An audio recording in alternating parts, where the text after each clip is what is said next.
বানাচ্ছি golden fry পন। বাড়িতে খুব কম সময় বানিয়ে নেওয়া যেতে পারে, খেতেও হয় অসাধারণ, একদম রেস্টুরেন্ট স্টাইলে।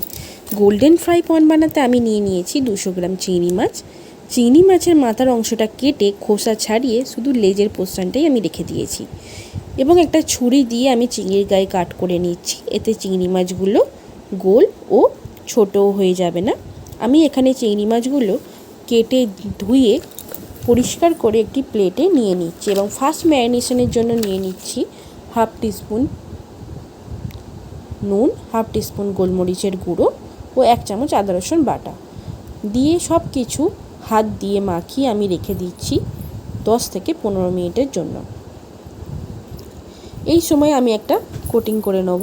কোটিংয়ের জন্য নিয়ে নিচ্ছি 1/2 কাপ ময়দা, 1/2 টিস্পুন নুন, ও আমি এখানে গোলমরিচটা ক্রাশ করে নিয়েছি, আপনারা চাইলে গুঁড়োও ব্যবহার করতে পারেন। সব কিছুটা আবারও ভালো করে মিশিয়ে নিয়ে আগে থেকে ম্যারিনেট করা চিংড়ি মাছগুলো ময়দার মধ্যে দিয়ে আমি ভালো করে কোট করে নিচ্ছি। এইভাবেই আমি সব কটা চিংড়ি মাছ ময়দায় কোট করে নেব, এবং এই সময় একটা আমি ব্যাটার রেডি করে নেব। ব্যাটার বানিয়ে নেওয়ার জন্য নিয়ে নিচ্ছি 3 চামচ কর্নফ্লাওয়ার, 2 চামচ ময়দা, 1/2 চামচ বেকিং পাউডার, 1/2 চামচ নুন ও 1/2 চামচ গোলমরিচের গুঁড়ো। ভালো করে মিশিয়ে নিয়ে আমি ব্যাটারটা গুলে নেব ঠান্ডা জল দিয়ে। আমি অল্প অল্প ঠান্ডা জল দিয়ে ব্যাটারটা গুলে নেব, একেবারেই খুব বেশি জল দিয়ে দেবো না, তাহলে ব্যাটারটা খুব পাতলা বা খুব গাঢ় হয়ে যেতে পারে। আমি ব্যাটারটা ঠিক বানিয়ে নেব।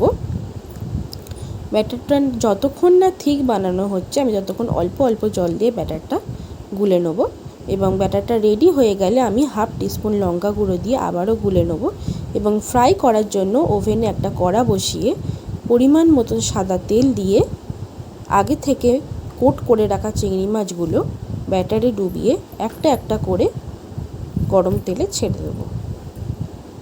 এই সময় গ্যাসের ফ্লেমটা হাই টু মিডিয়াম করে রেখেছি,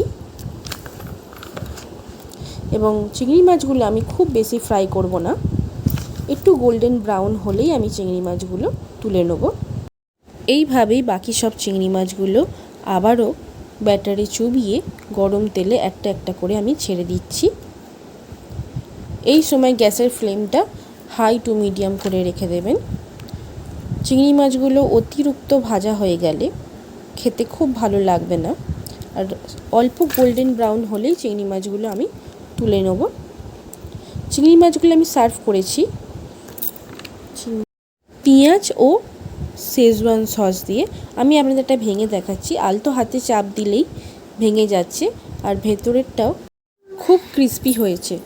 আমি এখানে শেজওয়ান সস ব্যবহার করেছি, আপনারা যে কোনো সস ব্যবহার করতে পারেন, এবং আপনারা অবশ্যই বাড়িতে ট্রাই করে আমার কমেন্টে জানাবেন আপনাদের কেমন।